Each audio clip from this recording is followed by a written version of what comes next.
Jordan Addison was not my wide receiver 1 or 2 or 3 in this draft class. Actually, he was my wide receiver 4. But I still like what the Vikings did in this draft. At his size, with his limited measured athleticism, I don't think Addison is ready to be that number 1 alpha receiver instantly. But plug him in next to Justin Jefferson, heck, plug anyone in next to Justin Jefferson, and you're going to get high caliber number 2 receiver production.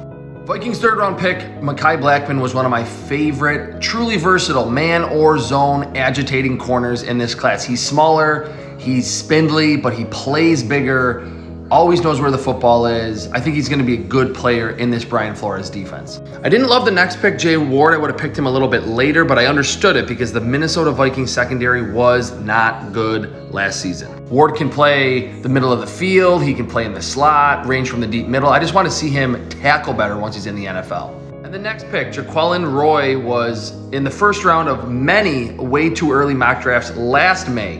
Never quite lived up to the hype in 2022, but he knows how to utilize his hands. At the very least, he's going to be a relatively high floor, rotational interior defensive lineman. And this is around the range where I think a lot of teams should just pick those run-stuffing defensive linemen in the draft. And after so much speculation that the Vikings were intrigued with the early round quarterback prospects in this draft, they decided to go with a day 3 selection at the position. Jaren Hall is a little bit older, but Will Levis was older, Hendon Hooker was older.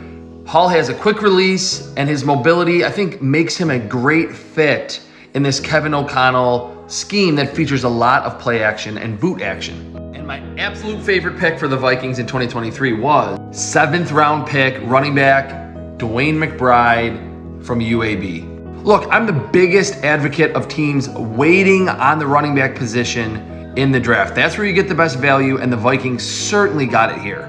2 years of high-level productivity. He has great contact balance, vision between the tackles, deceptive juice through the second level.